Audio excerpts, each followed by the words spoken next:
Brought to you by V-Guard, co-powered by Sensodyne and Vimal. ಬಾಯಲ್ಲಿ ಹೇಳಿ ಕೇಸರಿ. Associate sponsor Ultratech Cement. ಸಂಸದ ಪ್ರಜ್ವಲ್ ರೇವಣ್ಣ ವಿರುದ್ಧ ರೇಪ್ ಕೇಸ್ ದಾಖಲಾಗಿದೆ. ಪ್ರಜ್ವಲ್ ವಿರುದ್ಧ ಈಗ ರೇಪ್ ಕೇಸ್ ಸೆಕ್ಷನ್ಗಳಡಿಯಲ್ಲಿ ಈಗ ಎಫ್ಐಆರ್ ಅನ್ನ ದಾಖಲು ಮಾಡಲಾಗಿದೆ. ಎಫ್ಐಆರ್ನ ಪ್ರತಿ ಟಿವಿ9ಗೆ ಲಭ್ಯವಾಗಿದೆ. ಇನ್ನೇನು ಕೆಲವೇ ಹೊತ್ತಿನಲ್ಲಿ ನಿಮಗೆ ಆ ಒಂದು ಪ್ರತಿಯನ್ನು ತೋರಿಸ್ತೀವಿ. ಈಗ ರೇಪ್ ಕೇಸ್ ಅನ್ನ ಕೂಡ ಪ್ರಜ್ವಲ್ ರೇವಣ್ಣ ಮೇಲೆ ದಾಖಲು ಮಾಡಲಾಗಿದೆ. ಐಪಿಸಿ ಸೆಕ್ಷನ್ 376(2)(n ಅಡಿಯಲ್ಲಿ ಈಗ ಎಸ್ಐಟಿ ಕೇಸನ್ನ ದಾಖಲು ಮಾಡಿಕೊಂಡಿದೆ. ಪ್ರಜ್ವಲ್ ದೇಶಕ್ಕೆ ಮರಳ್ತಾ ಇದ್ದಂತೆ ಅರೆಸ್ಟ್ ಮಾಡುವಂತಹ ಸಾಧ್ಯತೆಗಳಿವೆ. ನಿನ್ನೆ ಮತ್ತೋರ್ವ ಸಂತ್ರಸ್ತೆ ಎಸ್ಐಟಿಗೆ ದೂರು ನೀಡಿದ್ರು. ದೂರಿನ ಅನ್ವಯ ಆಕೆಯನ್ನು ಕರೆಸಿ ಸಿಆರ್ಪಿಸಿ 164 ಅಡಿ ಸಂತ್ರಸ್ತೆಯ ಹೇಳಿಕೆಯನ್ನು ಕೂಡ ದಾಖಲು ಮಾಡಿಕೊಂಡಿದ್ರು. ಸುದೀರ್ಘ 2 ಗಂಟೆಗಳ ಕಾಲ ನಡೆದಿದ್ದಂತಹ ಒಂದು ವಿಚಾರಣೆ. ಆ ಸಂದರ್ಭದಲ್ಲಿ ಆಕೆ ಹೇಳಿಕೆಯನ್ನು ಕೊಟ್ಟಿದ್ರು. ತಮಗಾಗಿರುವಂತಹ ದೌರ್ಜನ್ಯವನ್ನ ಸಂತ್ರಸ್ತೆ ವಿವರಿಸಿದ್ರು. ಸಂತ್ರಸ್ತೆ ಹೇಳಿಕೆ ಆಧಾರದ ಮೇಲೆ ಈಗ ರೇಪ್ ಪ್ರಕರಣವನ್ನ ಕೂಡ ದಾಖಲು ಮಾಡಿಕೊಳ್ಳಲಾಗಿದೆ. ಸೊ ಈಗ ಪ್ರಜ್ವಲ್ ರೇವಣ್ಣಗೆ ಸಂಕಷ್ಟ ಮತ್ತಷ್ಟು ಜಾಸ್ತಿ ಆಗಿದೆ. ಯಾಕಂದ್ರೆ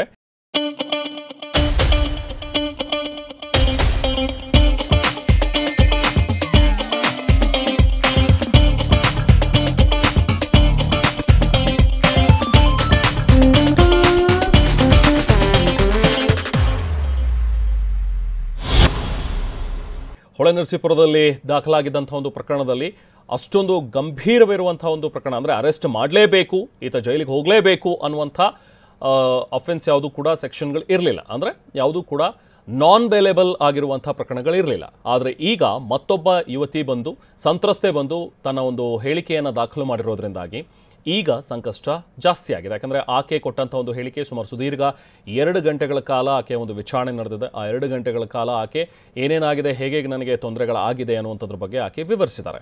ಸೊ ಅದರ ಅನ್ವಯ ಈಗ ಎಸ್ಐಟಿ ಎಫ್ಐಆರ್ ಅನ್ನು ಹಾಕ್ಕೊಂಡಿದೆ. ಈ ಎಫ್ಐಆರ್ನಲ್ಲಿ 376(2)(n ಸೆಕ್ಷನ್ನ ಅಡಿಯಲ್ಲಿ ಈಗ ಪ್ರಕರಣವನ್ನು ದಾಖಲು ಮಾಡಿದ್ದಾರೆ. 376(2)(n ಅಂತ ಹೇಳಿದ್ರೆ ಒಬ್ಬ ಯುವತಿ ಅಥವಾ ಮಹಿಳೆಯ ಮೇಲೆ ಪದೇ ಪದೇ ಅತ್ಯಾಚಾರ ಮಾಡಿದಂಥ ಒಂದು ಪ್ರಕರಣ. ಸೊ ಆ ಒಂದು ಕೇಸ್ ಕೂಡ ಈಗ ಪ್ರಜ್ವಲ್ ರೇವಣ್ಣ ಮೇಲೆ ದಾಖಲಾಗಿರೋದ್ರಿಂದ ಸಂಕಷ್ಟ ಮತ್ತಷ್ಟು ಜಾಸ್ತಿ ಆಗಿದೆ ಈಗ ಪ್ರಜ್ವಲ್ ರೇವಣ್ಣಗೆ. ಸಂಸದ ಪ್ರಜ್ವಲ್ ರೇವಣ್ಣಗೆ ಸಂಕಷ್ಟಗಳ ಮೇಲೆ ಈಗ ಸಂಕಷ್ಟ ಎದುರು ಆಗ್ತಾ ಇದೆ. ಪ್ರಜ್ವಲ್ ವಿರುದ್ಧದ ಈಗ 2ನೇ ಎಫ್ಐಆರ್ನಲ್ಲಿ ಹಲವು ಸೆಕ್ಷನ್ಗಳನ್ನು ದಾಖಲು ಮಾಡಿದೆ. ಯಾವ್ಯಾವ ಸೆಕ್ಷನ್ಸ್ ಅನ್ನುವಂಥದ್ದನ್ನು ನೋಡ್ತಾ ಹೋಗಿ. ಸೊ ಪ್ರಜ್ವಲ್ ವಿರುದ್ಧ ದಾಖಲಾಗಿರುವಂತಹ ಒಂದು ಕೇಸ್ಗಳು, ಇದರಲ್ಲಿ ಕನಿಷ್ಠ 10 ವರ್ಷಗಳ ಕಾಲ ಶಿಕ್ಷೆ ನೀಡಬಹುದು. ಇನ್ನೊಂದು ಐಪಿಸಿ ಸೆಕ್ಷನ್ 506 ಅಡಿಯಲ್ಲಿ ದಾಖಲು ಮಾಡಿರುವಂಥದ್ದು. ಇದರಲ್ಲಿ 2 ವರ್ಷ ಗರಿಷ್ಠ ಶಿಕ್ಷೆ ಮತ್ತು ದಂಡ.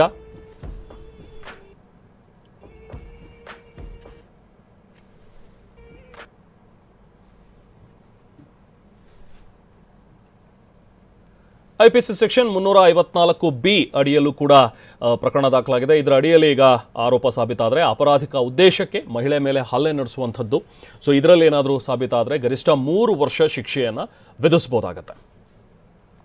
ಇನ್ನು ಐಪಿಸಿ ಸೆಕ್ಷನ್ 354(c) ಮಹಿಳೆ ಇಚ್ಛೆಗೆ ವಿರುದ್ಧವಾಗಿ ಖಾಸಗಿ ವಿಡಿಯೋನ ರೆಕಾರ್ಡ್ ಮಾಡುವಂಥದ್ದು. ಸೊ ಇದರ ಅಡಿಯಲ್ಲಿ ಪ್ರಕರಣ ಏನಾದರೂ ಆರೋಪ ಸಾಬೀತಾಗಿದ್ದೇ ಆದಲ್ಲಿ ಗರಿಷ್ಠ 7 ವರ್ಷ ಶಿಕ್ಷೆ ವಿಧಿಸಬಹುದಾಗತ್ತೆ.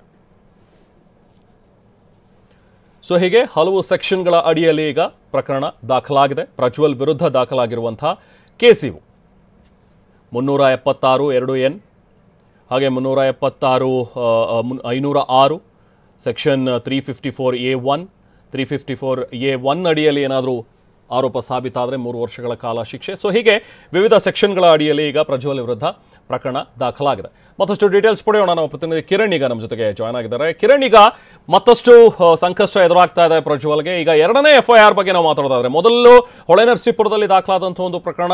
ಸೊ ಅದರಲ್ಲೂ ಕೂಡ ಈಗಾಗಲೇ ಸಂತ್ರಸ್ತೆ ಹೇಳಿಕೆಯನ್ನು ಪಡ್ಕೊಂಡಿದ್ದಾರೆ. ಸೊ ಇದರಲ್ಲೂ ಕೂಡ ಬಹುಶಃ ಏನಾದರೂ ರೇಪ್ ಚಾರ್ಜಸ್ ಫ್ರೇಮ್ ಆಗುವಂಥ ಸಾಧ್ಯತೆಗಳಿದ್ವು. ಇನ್ನು 2ನೇ ಪ್ರಕರಣದಲ್ಲಿ ಕಿರಣ್, ಕ್ಲಿಯರ್ ಆಗಿ ಈಗ ಇರುವಂಥದ್ದು 376(2)(n ಇದಕ್ಕೆ ಹೊರತುಪಡಿಸಿದ್ರೆ ಇನ್ನು ಯಾವೆಲ್ಲ ಸೆಕ್ಷನ್ಗಳ ಅಡಿಯಲ್ಲಿ ಈಗ ಕೇಸ್ ದಾಖಲಾಗಿದೆ ಈಗ ಹಾಗಾದ್ರೆ ಪ್ರಜ್ವಲ್ ವಿರುದ್ಧ? ಕಿರಣ್. ರೆಹಮಾನ್, ಮುಖ್ಯವಾಗಿ ಫಸ್ಟ್ ಕೇಸ್ ಏನಾಗಿತ್ತು, ಒಂದು ಮನೆ ಕೆಲಸ ಆಕೆ ಕೊಟ್ಟಂಥ ಕೇಸ್ ಅಂತ ಸೀರಿಯಸ್ ಇರಲಿಲ್ಲ. ಬರೀ ಲೈಂಗಿಕ ದೌರ್ಜನ್ಯ ಮಾತ್ರ ಇತ್ತು. ಅದಕ್ಕೆ ಸಂಬಂಧಪಟ್ಟಂತೆ ಸಾಕ್ಷಿಗಳು ಕೂಡ ಅಂಥದ್ದೇನು ಸಿಕ್ಕಿರಲಿಲ್ಲ. ಈ ಸಂಬಂಧಪಟ್ಟಂತಾದರೆ ನೆನ್ನೆ ದಾಖಲಾಗಿದ್ದಂಥ ಕೇಸ್, CID ಪೊಲೀಸರ ಮುಂದೆ ದಾಖಲಾಗಿದ್ದಂಥ ಕೇಸು ಭಾಳಷ್ಟು ಸೀರಿಯಸ್ ಆಗಿದೆ. ಅಲ್ಲಿ ನೇರವಾಗಿ ರೇಪ್ ಕೇಸನ್ನು ಕೂಡ, ಅಲ್ಲಿ ಅತ್ಯಾಚಾರ ಪ್ರಕರಣ ಅಂದರೆ ಆ ಸೆಕ್ಷನನ್ನು ಕೂಡ ಹಾಕಿದ್ದಾರೆ. ಜೊತೆಗೆ ಯಾವಾಗ ಏನಾಯಿತು ಅನ್ನೋದು ಕಂಪ್ಲೀಟಾಗಿ ಆಕೆ 164 ಸ್ಟೇಟ್ಮೆಂಟನ್ನು ಕೂಡ ಮ್ಯಾಜಿಸ್ಟ್ರೇಟ್ ಮುಂದೆ ಕೊಟ್ಟಿದ್ದಾರೆ. ಜೊತೆಗೆ ಅದಲ್ದಲೆ ಯಾವಾಗಿಂದ ಇದಾಯಿತು, ಜೊತೆಗೆ ಬರೀ ಒಂದು ಅತ್ಯಾಚಾರ ಅಲ್ದಲೆ ಪದೇ ಪದೇ ಅತ್ಯಾಚಾರ ಅಲ್ದಲೆ ಮತ್ತು ಅವರ ಒಂದು ಹುದ್ದೆಯನ್ನು ಕೂಡ ಮಿಸ್ಯೂಸ್ ಮಾಡ್ಕೊಂಡಿರುವಂಥದ್ದು ಇದು ಕೂಡ ಹೆಚ್ಚಿನವಾಗಿ ಒಂದು ಕಂಡು ಬರ್ತಾ ಇದೆ. ಜೊತೆಗೆ ಎಲ್ಲೋ ಒಂದು ಕಡೆ ಬೆದರಿಕೆ ಕೂಡ ಈ ಒಂದು ಪ್ರಕರಣದಲ್ಲಿದೆ. ಯಾಕೆಂತಂದರೆ ನಿಮ್ಮ ಮತ್ತು ನಿಮ್ಮ ಕುಟುಂಬದವ್ರಿಗೂ ಕೂಡ ಒಂದು ಜೀವ ಬೆದರಿಕೆ ಇದೆ ಅನ್ನೋ ರೀತಿಯಲ್ಲಿ ಇವರು ಮಾಡ್ತೀನಿ ಅನ್ನೋ ರೀತಿಯಲ್ಲಿ, ಮೇಲೆ ರಾಜಕೀಯವಾಗಿ ನೀನು ಸಹಕಾರ ಕೊಡಲಿಲ್ಲ ಅಂತಂದರೆ ರಾಜಕೀಯವಾಗಿ ಮುಗಿಸ್ತೀನಿ ಅನ್ನೋ ಒಂದು ಬೆದರಿಕೆ ಕೂಡ ಹಾಕಿದ್ರು ಅನ್ನೋದು ಆಕೆ ಕೊಟ್ಟಂಥ ಏನೊಂದು ದೂರಿದೆ ಅದ್ರಿಗೆ ಸಂಬಂಧಪಟ್ಟಂತೆ ಕಂಪ್ಲೀಟಾಗಿ ಕೊಟ್ಟಿದ್ದಾರೆ. ಇದನ್ನೇ ಮ್ಯಾಜಿಸ್ಟ್ರೇಟ್ ಮುಂದೆನೂ ಕೂಡ ಆಕೆ ಕಂಪ್ಲೀಟಾಗಿ ಹೇಳಿದ್ದಾರೆ. ಹಾಗಾಗಿ ಈ ಒಂದು ಪ್ರಕರಣ ಇದೆಯಲ್ಲ, ಇದು ನಾನ್ ಬೇಲಬಲ್ ಡೈರೆಕ್ಟಾಗಿ ಆತನನ್ನು ಅರೆಸ್ಟ್ ಮಾಡುವಂಥದ್ದು ಕೂಡ ಇದೆ, ಚಾನ್ಸಸ್ ಜಾಸ್ತಿ ಇರುವಂಥದ್ದು. ಫಸ್ಟ್ ಕೇಸಲ್ಲೂ ಕೂಡ ಅಂಥದ್ದು ಸೀರಿಯಸ್ನೆಸ್ ಇರಲಿಲ್ಲ, ಬರೀ ಕೆಲವೊಂದಷ್ಟು ಅಲಿಗೇಷನ್ಸ್ ಬಿಟ್ಟರೆ ಯಾವುದೇ ರೀತಿಯ ಅಲ್ಲಿ ಸಾಕ್ಷಿಗಳು ಕೂಡ ಭಾಳಷ್ಟು ಕಷ್ಟ ಆಯಿತು. ಆದರೆ ಈ ಒಂದು ಪ್ರಕರಣದಲ್ಲಿ ಈಗಾಗಲೇ ವಿಡಿಯೋ ಕೂಡ ಹೊರಗಡೆ ಬಂದಿರೋದ್ರಿಂದ, ಪಬ್ಲಿಕ್ ಡೊಮೇನಲ್ಲಿ ಇರೋದ್ರಿಂದ, ಬಹುಶಃ ಎವಿಡೆನ್ಸ್ ಕೂಡ ಸಾಕಷ್ಟು ಇರೋದ್ರಿಂದ, ಆಮೇಲೆ ಜೊತೆಗೆ ಯಾವಾಗ ಏನೇನಾಯಿತು ಅನ್ನೋದನ್ನು ಕೂಡ ನಿಖರವಾಗಿ ಆಕೆ ಹೇಳಿರೋದ್ರಿಂದ ಈ ಪ್ರಕರಣ ಭಾಳಷ್ಟು ಗಂಭೀರವಾಗಿರುವಂಥದ್ದು. ಇದು ಪ್ರಜ್ವಲ್ ರೇವಣ್ಣ ಅವರಿಗೆ ಸಂಕಷ್ಟಕ್ಕೆ ಭಾಳಷ್ಟು ಗಂಭೀರವಾಗಿ ಇರುವಂಥ ಪ್ರಕರಣ ರೆಹಮಾನ್ ಇದು. ಹಾಗೆ ಕಿರಣ್, ಈಗಾಗಲೇ ಪ್ರಜ್ವಲ್ ರೇವಣ್ಣ ಇಲ್ಲ, ಸೊ ಎಲ್ಲ ವಿದೇಶದಲ್ಲಿದ್ದಾರೆ. ಒಂದ್ ಕಡೆ ದುಬೈಗೆ ಹೋದ್ರು, ಮತ್ತೆ ಇನ್ನೊಂದ್ ಕಡೆ ಜರ್ಮನಿ ಅನ್ನುವಂಥದ್ದೇ ಇರುವಂಥದ್ದು. ಈಗಾಗಲೇ SIT ನೋಟಿಸ್ ಮೇಲೆ ನೋಟಿಸ್ ಕೊಟ್ಟರು ಕೂಡ ಪ್ರಜ್ವಲ್ ರೇವಣ್ಣನ ಇನ್ನೂ ಕರೆಸೋದಕ್ಕೆ ಸಾಧ್ಯ ಆಗಿಲ್ಲ. ಸೊ ಈ ವಿಚಾರದಲ್ಲಿ ಈಗ SIT ಹೇಗೆ ಮುಂದುವರಿಯುತ್ತೆ? ಈಗ 3 ಬಾರಿ ನೋಟಿಸ್ ಕೊಡೋದು, ಅದಾದ ನಂತರ ಮತ್ತಷ್ಟು ಇದನ್ನ ಚುರುಕುಗೊಳಿಸುವಂಥದ್ದು, ಸೊ ಹೇಗೆ ಸಾಗುತ್ತೆ ಈಗ ಈ ಪ್ರೊಸೀಜರ್? ಯಾಕಂದ್ರೆ ಇದರಲ್ಲಿ ಈಗ ಇದುವರೆಗೂ ಇದ್ದಿದ್ದು ಕೇವಲ ನೀವು ಹೇಳಿದ ಹಾಗೆ ಲೈಂಗಿಕ ದೌರ್ಜನ್ಯದ ಆರೋಪ, ಈಗ ರೇಪ್ ಕೇಸ್ ಕೂಡ ದಾಖಲಾಗಿದೆ ಪ್ರಜ್ವಲ್ ವಿರುದ್ಧ. ಸೊ ಇದರಲ್ಲಿ ಯಾವ ರೀತಿ SIT ಈಗ ಮುಂದುವರಿಬೇಕಾಗತ್ತೆ ಹಾಗಾದ್ರೆ ಕಿರಣ್? ರೆಹಮಾನ್, ಮುಖ್ಯವಾಗಿ ಈಗಾಗಲೇ ಫಸ್ಟ್ ನೋಟಿಸ್ ಕೊಟ್ಟಿದ್ರು, ಅದಕ್ಕೆ ಸಂಬಂಧಪಟ್ಟಂತೆ ಪ್ರಜ್ವಲ್ ರೇವಣ್ಣ ಪರವಾಗಿ ವಕೀಲರು ಬಂದು ಒಂದು 7 ದಿನ ಟೈಮನ್ನು ತೊಗೊಂಡು ಹೋಗಿದ್ರು.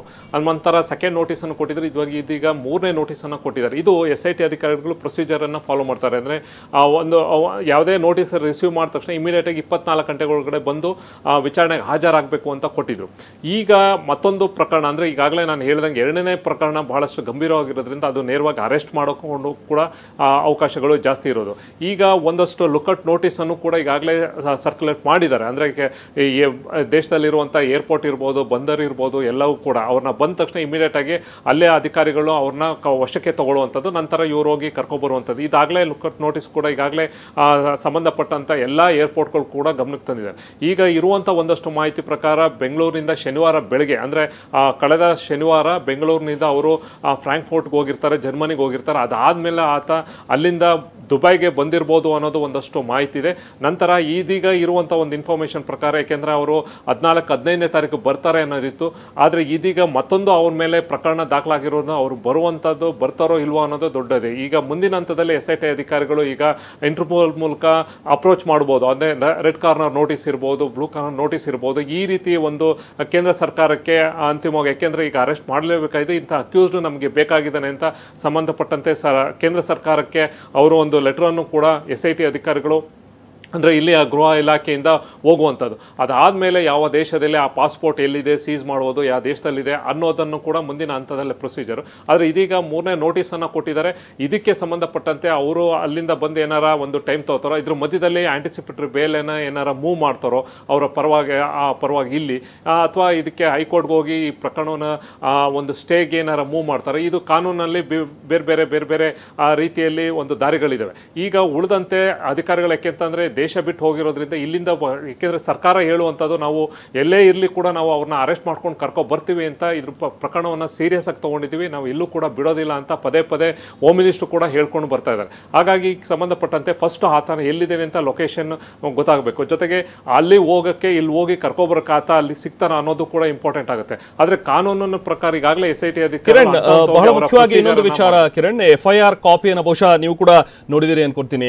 FIR ಕಾಪಿಯಲ್ಲಿ ಇರುವಂತಹ ಕೆಲವೊಂದು ಅಂಶ, ಆಕೆ ಎಷ್ಟು ಡೀಟೇಲ್ ಆಗಿ ಆಕೆ ಹೇಳಿದಾಳೆ ಅಂತ ಹೇಳಿದ್ರೆ, MP ಕ್ವಾರ್ಟರ್ಸ್ ನಲ್ಲಿ ನಡೆದಿರುವಂತಹ ಘಟನೆ ಅನ್ನುವಂಥದ್ದನ್ನ ಆಕೆ ಕೂಡ ಅಲ್ಲಿ ಉಲ್ಲೇಖಿಸಿದಾಳೆ. ಸೊ ಕೆಳಗಡೆ ತುಂಬಾ ಜನ ಇದ್ರು, ನನ್ನನ್ನು ಮೇಲ್ಗಡೆ ಹೋಗೋದಕ್ಕೆ ಹೇಳಿದ್ರು, ಸೊ ಅದಾದ ನಂತರ ಬಂದು ಆತ ನನ್ನ ಜೊತೆಗೆ ಅನುಚಿತವಾಗಿ ವರ್ತಿಸಿದ್ರು ಅನ್ನುವಂಥದ್ದು. ಹಾಗೆ ಬಹಳ ಮುಖ್ಯವಾಗಿ, ಒಂದು, ನಿನ್ನ ಗಂಡನನ್ನ ಮುಗಿಸ್ಬಿಡ್ತೀನಿ ನೀನೇನಾದ್ರೂ ಈ ರೀತಿಯಾಗಿ ನನಗೆ ಸಹಕರಿಸಲಿಲ್ಲ ಅಂದ್ರೆ ಅನ್ನುವಂಥದ್ದು ಒಂದು ಮರ್ಡರ್ ಬೆದರಿಕೆ.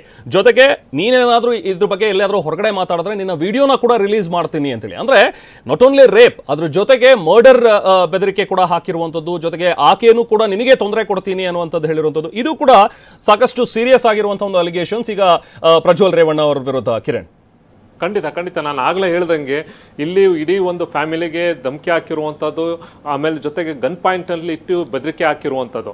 ಒಂದು ಇದಕ್ಕೆ ಅವರ ಫ್ಯಾಮಿಲಿನ ಮುಗಿಸ್ತೀನಿ, ರಾಜಕೀಯವಾಗಿ ಮುಗಿಸ್ತೀನಿ, ಮತ್ತು ಏನಾರ ಇದಕ್ಕೆ ಸಂಬಂಧಪಟ್ಟಂತೆ ಏನಾರ ಕಂಪ್ಲೇಂಟ್ ಏನಾರು ಹೋದರೆ ವಿಡಿಯೋನ ನಾನು ಹೊರಗಡೆ ಬಿಡ್ತೀನಿ, ಸೋಷಿಯಲ್ ಮೀಡಿಯಾದಲ್ಲಿ ಹಾಕ್ತೀನಿ, ನಿನ್ನ ಮಾನ ಹರಾಜಾಗ್ತೀನಿ ಅನ್ನೋದು ಕೂಡ ಭಾಳಷ್ಟು ಸೀರಿಯಸ್ ಆಗಿರೋದು. ಒಂದು ರೇಪ್ ಆಗಿತ್ತು ಅಂದರೆ ರೇಪ ನಂತರ ಆಗಿರುವಂಥದ್ದು ಬೇರೆ ಬೇರೆ, ಅಂದರೆ ಈಗಾಗಲೇ ಹೇಳ್ದಂಗೆ ಫ್ಯಾಮಿಲಿ ಧಮಕಿ ಹಾಕಿರುವಂಥದ್ದು, ಜೊತೆಗೆ ಅದಕ್ಕೆಲ್ಲವೂ ಕೂಡ MP ಕ್ವಾರ್ಟರ್ಸಲ್ಲಿ ಅಲ್ಲಿ ಮಿಸ್ಯೂಸ್ ಆಗಿರುವಂಥದ್ದು, ಅದು ಕೂಡ ಮೇನ್ ಅಲಿಗೇಷನ್ಸ್ ಆಗಿರೋದು. ಅಂದರೆ ಪವರನ್ನು ಮಿಸ್ಯೂಸ್ ಮಾಡಿರುವಂಥದ್ದು, ಜೊತೆಗೆ ಬೇರೆ ಬೇರೆ ಈ ರೀತಿ ಧಮಕಿ ಹಾಕಿರೋದು ಫ್ಯಾಮಿಲಿಗಿರ್ಬೋದು, ಆಕೆಗಿರ್ಬೋದು. ಆಮೇಲೆ ಮತ್ತೆ ಮಾನ ಹರಾಜಾಗ್ತೀನಿ, ಇದನ್ನು ಪಬ್ಲಿಕ್ ಆಗಿ ಬಿಟ್ಟು ಅನ್ನೋದನ್ನು ಕೂಡ ಆಕೆ ಎಳೆಯಾಗಿ ಕಂಪ್ಲೀಟಾಗಿ ಡೀಟೇಲನ್ನು ಮ್ಯಾಜಿಸ್ಟ್ರೇಟ್ ಮುಂದೆ ಇರ್ಬೋದು, ಕಂಪ್ಲೇಂಟಲ್ಲಿ ಕೂಡ ಸುದೀರ್ಘವಾಗಿಲ್ಲ, ಅದು FIR ಕಾಪಿಲೂ ಕೂಡ ಕಂಪ್ಲೀಟಾಗಿ ಡೀಟೇಲ್ಸ್ ಅದರಲ್ಲಿ ಇದೆ.